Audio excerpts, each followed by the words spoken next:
ンバーボーン。アップデート7。伝説の財宝の発掘に成功し、新たな水源を手に入れた我らがビーバー。そして初のワルシオの襲来、予想通りだけど水門開けたら汚水だばー。被害こそ少ないもののタンクの貯水もやばい。さあ復旧作業を始めるぞー。てなわけでシャワー周りの水が若干汚水まみれ。臭いシャワーとか罰ゲームかよ。さっさとなんとかしてやれ。あいよ。ちょっともったいないけど下流の水門をオープン。水不足でもあるから長時間は解放できないぜ。汚水を吐き出せー。それなりに薄まってると思ってたが結構濃いのが流れてきた。これにて浄化完了。タンクの水が空だ。急いで汲み上げろー。ポンプを2機増築ビーバーの数が増えて単純に汲み取る速度が追いついてないな。川の水を直飲みしろ。それはビーバーの教示が許さないぜ。さて科学ポイントも溜まったのでトンネルをアンローク。これでワルシオの抜本的解決工事をするぞー。こんな感じになりそうろー。清水弁の手前から穴掘って奥まで掘って開通。穴が開いた先は汚水の川と繋がっております。水源と繋がる部分は掘ってる最中にワルシオ来たら滅ぶので、停止設定して最後に掘ります。安全確認、よーし。水だばー。せっかく作ったポンプが水没して使えてねえじゃねえか。水門いじいじするとこういうのありがち。早いとこ全自動化を目指したいぜ。こっちの水門は無事切り替わり汚水の影響はなし。でこの辺も貯水できないかと考え中。ほうほう。で貯水量こそ少ないけど、こんな感じでせき止めるシステムを考えました。やや低コストな自動の少し注水システム。低コスト大事。1機追加されたけど全然水の供給が追いつかん。洪水の影響もありそうだが、ビーバーの増加にインフラ強化が間に合ってないか？トリマ様子見ましょ。以前タンクの水ゼロの状態でワルシオ警告。ワルシオの対策トンネル工事してんのに連続ワルシオときたか。間が悪い。またワルシオかーと、汚水を見ててふと思う。ここせき止めれば下の汚染面積が減るのではと。確かに左側に排水されれば使える土地が増えそうだ。それでは堤防を築くために階段を作るぞー。板の在庫がないからやっぱやめたー。計画実行から中止までが早すぎ、情緒不安定かよ。トンネルデータ消費してるの忘れてただけ。おい。そんなわけでシンデレラフィットしてた建設作業員の小屋を撤去して、製材所に立て直し。建設作業員は動力いらんしここである必要性はないぜ。移転は通勤楽な家の裏にしときましょ。建設作業するなら物資を集約してその近くとかもおすすめだ。翌日には板が準備できたので階段工事再開。アイアンの製材所はほんと作るの早いな。おたからのお水。ビーバーの財宝の水源から作られた美しい滝に、思わず歌い出すレイムさん。タンクの水も増えてきて水不足も脱却。中毒のビーバーが発生してるけど使われてない除染ポット。病気のビーバーはいずこに？なで型のまだら模様のビーバー発見。そして入水して華麗な泳ぎを披露。泳いで遊んでないでちゃんと治療しなさい。病気になってものんきなビーバー。板不足で進みの悪かったトンネル工事。板が確保できて少しずつだけど進んでいる模様。次のワルシオ終了までには完成するかな？そして2連チャンワルシオ襲来。期間は11日、汚水の分水は一応できてるから余裕だぜ。この程度は余裕。ってちょっと待てー。清水弁開けっぱだったー。完全にやらかしー。前回の詰まった汚水を手動で吐き出させた時にそのままにしちゃった。ビーバーが汚水の中に。このままじゃトンネル工事のビーバーがみんな病気に。ワルシオ始まったばかりなのに貯水を捨てることになるが仕方ない。水門を開けろー。これで多分トンネル工事のビーバーは作業再開できるはず。流れた過程で多少汚水も薄まったからギリ病気もしないか？これはなかなか厳しい感じ。木や作物は育つけどプールは使えない濃度になったみたい。今季はスイミングプール使用禁止でーす。なんとか体調不良ビーバーを1匹に留めることに成功。さてビーバー増えたので家を、建てまし。ギリッギリを乗り越えビーバー増殖。水門の手動開閉は事故がつきもの。トンネルを完成させさっさと自動化するぞー。まあお前がしっかりしてれば事故は減るがな。無理？おい。爆薬の原料の汚水が足りなくなってたので汚水ポンプを増設。トンネル工事で使うから最優先だぜ。自動放水用のせき止め工事が完了だー。言うても今回のワルシオには間に合ってないから効果が出るのは次のサイクル。もりもり増えるビーバーの職場がないので、とりあえず建設作業員にしときましょ。トンネル工事がはかどりそうだ。こっちの工事もサクッとやってもらいましょ。丸太足りないけど。丸太の在庫ほぼ板になっとる。トンネル工事、一応開通。トンネルの先は汚水の滝、病気になるから飛び出さないように注意だ。ああ川の水が枯渇してる。まあ悪しを残り1日出し放水して潤わせましょ。いや待て汚水混じりの水だぞそれ。は？しかもポンプが汲み上げてる、汚水濃度が上がるぞ。まずいこのままだとビーバーが病気になっちゃう。ああもう2匹病気になってる。なんと。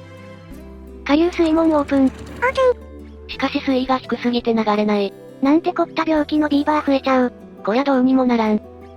そして追加の問題、タンクの水の残りが147。1ビーバー水に換算で224必要、明日までもたん。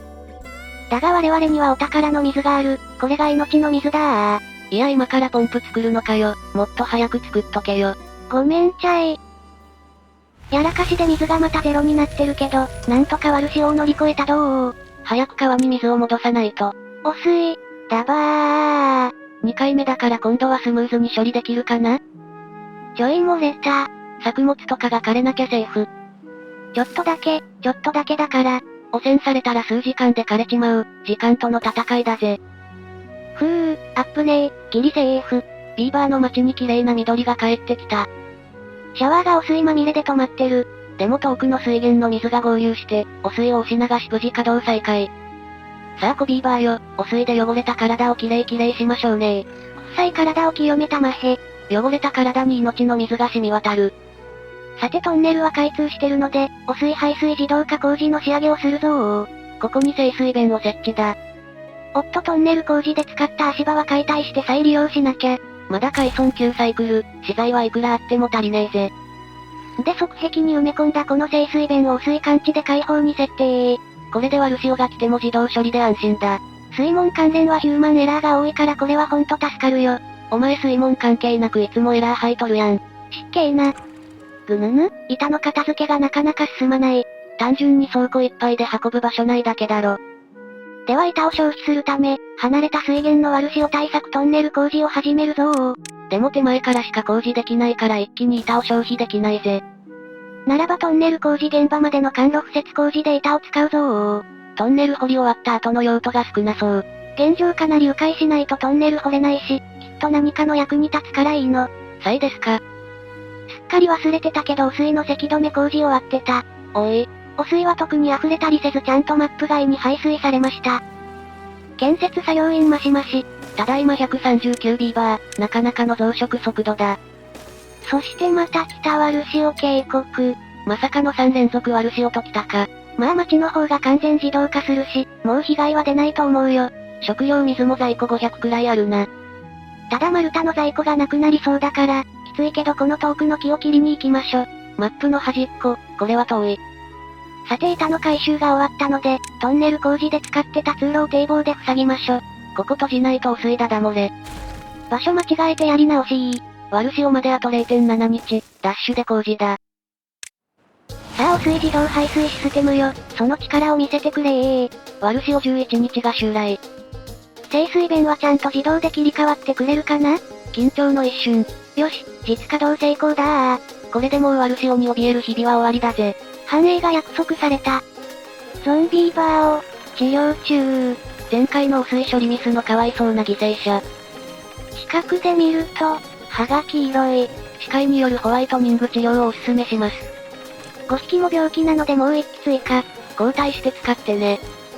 動力足りなくなったので奴隷棒を追加。病気の仲間のために頑張って棒を回すのだ。そろそろ土砂が使いたい。土砂採掘機をアンロックだー。しかしこれ加工した板がないと作れない建物であることを、この時のレイムは度忘れしていた。そうなの？やっはー、整地して建設予定地を確保だー。ユニゾンビーバー。ダイナマイトで壁も破壊、これだけ開ければ設置できるぞ。さあ皆の者、建設に取り掛かれー。建設ビーバーも増えて建設現場も賑やかになってきたぜ。管路も延長してこんな感じでよろ。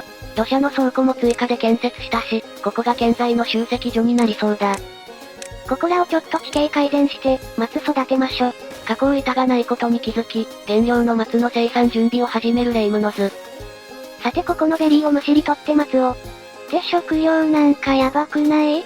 数日前まで500くらい余裕あったのに？作物はちゃんと育ってるけど供給が追いついてない。ビーバーの数がしれっと150目前、増やしすぎたか。こりゃ緊急事態だ。放水場をアンロックして無理やり農場作るぞ。ずるいやつ入りまーす。ずるとか言ってる余裕なし。1日じゃ完成せなんだか。食料は100まで回復してるし意外となんとかなるかな。いやビーバーは増え続けるから、食料増産が急務なのは変わらないよ。繁殖ポット止めろよ。それは嫌。謎のこだわり。あ、食料尽きた。食うの早すぎ。いのー、ちの水。不毛な大地がビーバーたちの知恵により、肥沃な大地と生まれ変わる。コールラビを終えてあと半分はトウモロコシを終えるぞー。必死にホリホリして農家さんは頑張った。おっとここのマングローブ汚水で枯れてたか。ちょっとは汚水の影響もあったのかもしれんな。ある程度の作付け完了、あとは成長を待つだけ。あと数日の辛抱だ。みんななんとか耐えてくれ。もうみんな腹ペコ。ギリッギリで耐えてるけどそろそろやばいぜ。